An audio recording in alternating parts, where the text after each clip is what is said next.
जावेद इकबाल ने डीआईजी लाहौर उनको खत लिखा, उन्होंने आगे एसपीसीआई को मार्क किया कि इसकी इन्वेस्टिगेशन करें, पता करें क्या है। लाकर इसको उन्होंने चेक किया, देखा तो इन्होंने एसपी साहब को रिपोर्ट दी कि ये तो नार्मल आदमी है, ये ऐसे 100 बच्चों को कैसे कत्ल कर सकता है। जब उसको छोड़ दिया तो उसने जंग अखबार को लिखा, वही लेटर पार्सल कर। उस खत में जो मैंने देखा तो वज़नी था, तो उसको खोला तो उसके अंदर 75 बच्चों की तस्वीरें थी और उसके बाद एक ख़त था जिसमें एक शख्स ने ये इकरार किया, ये लिखा हुआ था कि मैंने 100 बच्चों को इस तरह करके मार दिया एसिड में डाल के। जब जंग अखबार में उसने अपने आप को सरेंडर किया, वो 31 दिसंबर 1999 थी। उसने बहुत ही सोच समझ के वो रात चुनी, क्योंकि 1 जनवरी नई सदी का पहला दिन, और पहला दिन के अखबार सारी दुनिया के अखबारों में 20वीं सदी का सबसे बड़ा सीरियल किलर, ये वो एक रात में उसने अपने आप को साबित कर दिया। मैंने ऑफिस से उठा और एक दोस्त मेरे मिलने के लिए आए हुए थे, उनको साथ लिया, मैं आओ यार सैर करके आते। 13B रावी रोड पहुंच गया। एक तंग सी गली थी, राइट साइड पे आखिरी घर, छोटा सा एक घर, तो वहाँ ताला लगा हुआ था। तो पड़ोसियों की मैं सीढ़ी चढ़ के ऊपर गया और एक दीवार फलांग के दूसरी तरफ वहाँ 2 बड़े बड़े बोरियाँ पड़ी थी और एक के ऊपर लिखा हुआ था 100 बच्चों के जूते और 100 बच्चों के कपड़े। तीसरे उसने लिखा हुआ था कि स्टोर में जाएंगे तो आपको ड्रम नज़र आएंगे, और एक ड्रम जो है उसके अंदर मैंने बॉडी पार्ट्स छोड़े हुए। तो मैंने एक बल्ब था उसको जलाया, तो मैंने जो ही ड्रम ऐसे उठाया तो मेरे हाथ जल गए और बहुत बैड स्मेल आई। खबर थी वो उसकी किस तरह बना के दी और किस तरह वो लीड लगी जंग में। 100 बच्चों के कत्ल का इंकशाफ, यानी कंफर्मेशन नहीं, इंकशाफ, और नीचे उसका ख़त लिखा और बाकी डिटेल्स की, सारा कुछ लिखा खबर। उसके बाद जब ये खबर शाया हुई तो पुलिस बहुत बुरी तरह हरकत में आ गई। मुझे उस वक्त पता चला कि उसके दोस्तों और तमाम रिश्तेदारों को पकड़ के वो CIA के लगजिक थाने बंद कर दिया गया। इसने अपने कमरे में एक पलंग रखा हो तो उसके सामने एक टीवी लगाया हुआ था, वो बच्चों को लाता। इसने लंडे बाजार से कपड़े बच्चों के काफ़ी बेशुमार लाए थे, वो उनके पहले कपड़े उतार देता, वो उनको अच्छे कपड़े पहनवा कर खाना शाना खिलवाता और वो टीवी के आगे बैठा देता, तो उसको बदफेली भी करता। जब वो टीवी देखने में मशगूल हो जाते तो ये फिर पीछे बैठ जाता उस पर बेड पर, और इसने ऐसे संगली बनाई थी जिसकी 2 ग्रिप थी। वो फिर ऐसे बच्चे को बैठे हुए ऐसे उसके ऊपर गले में डालकर जोर से खींचना, और बच्चा 3-4 मिनट के बाद मर जाता है।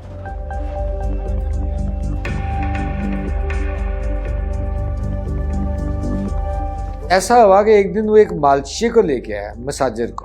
इसने उस मसाजर के साथ भी ज्यादती की कोशिश की। जब ये सो गया उसके बाद बच्चों ने सोचा कि ये हमारे साथ इसने बहुत ज्यादती की, हमें लाया था कि मालिश के लिए और काम ये कर लिया। पर वो सो गया तो उन्होंने इसकी वहाँ गन पड़ी हुई थी, वो उन्होंने पकड़ कर पूरे जोर से इसके सर पर मारा। इसका कल और ये इसका जबड़ा पूरा उड़ गया, अब वो चला गया।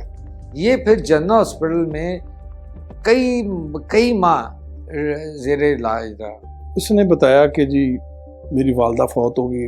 मेरे जहन में आया कि ये 2 बच्चों की वजह से जिन्होंने मुझे ज़ख्मी किया और तकरीबन मार दिया और इस हालत पर पहुंचा हूँ। वालदा मेरी जो है अकेली बूढ़ी उधर आती जाती थी, वो इस गम में मर गई। तो उसको ये मेंशन करता है कि मेरी माँ मरी तो उसने मैं फैसला ये किया कि इन बच्चों की वजह से मैं रोया हूँ, मेरी माँ मरी है, मैं रोया हूँ, अब मैं 100 बच्चों की माँओं को रुलाऊंगा, इसलिए मैंने 100 बच्चों का टारगेट पूरा किया।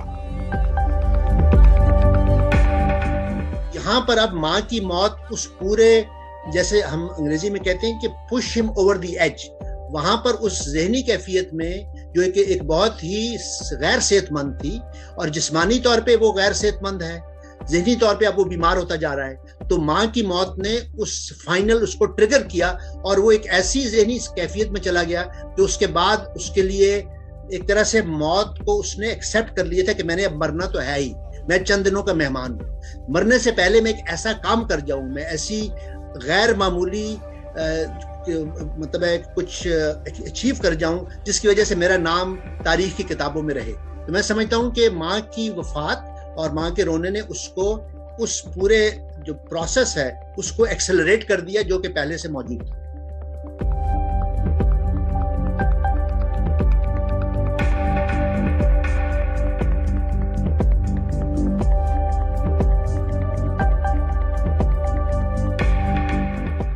फिर हमारी भी टीमें बनी पुलिस की, हमने इसकी घर से पता किया, इसकी बहन ने बताया कि 3 इसके पास डिफेंस सर्टिफिकेट है 10-10 हज़ार के।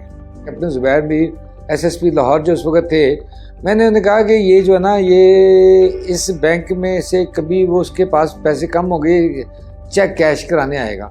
ये जेलम में सराय आलमगीर एक बैंक पर इसके पैसे ख़त्म हो गए, ये तीनों बच्चे लेकर आप खुद भी बाहर बैठ गया 2 को और 1 को भेजा, तुम जाओ जाकर ये कैश कराओ। तो पुलिस फौरी उधर आ गई, उन्होंने इसको पकड़ लिया। इसने जब देखा पुलिस आ गई है तो वहाँ से फिर गायब हो।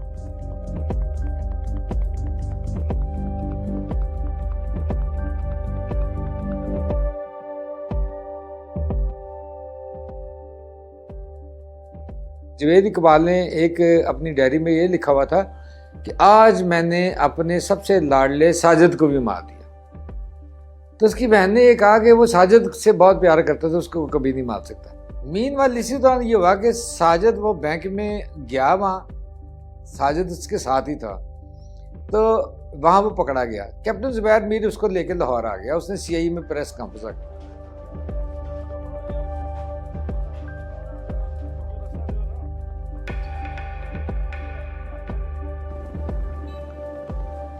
तो मैं बड़े अजीब, मेरे फ़ोन पे बेल हुई तो मैं बाहर आया, तो मैंने कहा ये ख़राब हो गया। तो मेरे ऑफिस से कॉल थी कि वो आ गया। ईवल तो था, लेकिन उस ईवल को समझने के लिए उसके अंदर एक बहुत ज़हीन आदमी भी था।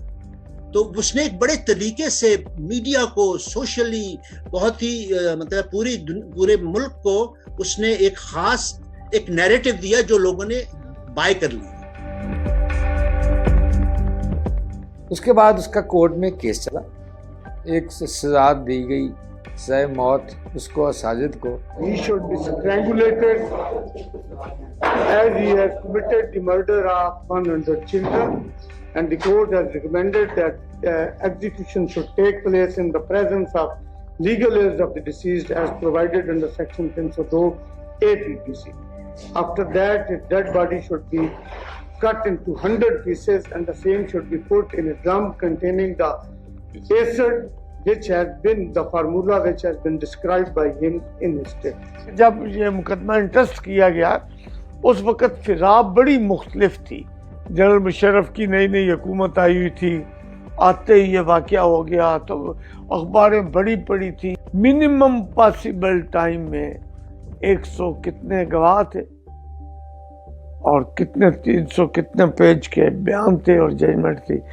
उसको तो फैसला सुन के भी कोई परेशानी नहीं। मैंने जवेद इकबाल का चेहरा देखा कि इसके बाद इसका मुंह चेहरा लटक जाएगा, तो उसने बड़ा स्माइल दिया मुझे देख के, और इस अंदाज में देख जैसे शुक्रिया।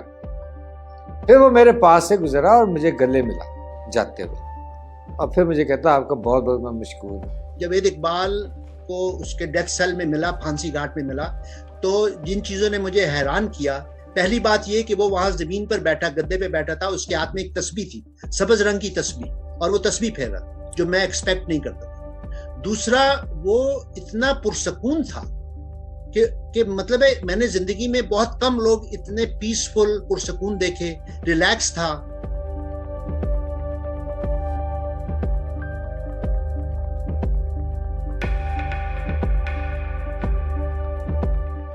उन्होंने कहा कि जी ये जो ऊपर ओढ़ने वाली चादरें हैं ये गले में लिपेट के और ऊपर खिड़की जो जंगला होता है ऊपर लगा के और नीचे अपने को झटका दिया। मैंने कहा ये तो पॉसिबल ही नहीं है। पहली बात ये कि वो ज़हनी कैफियत ऐसी उसकी नहीं थी कि वो ऐसा प्लान करता।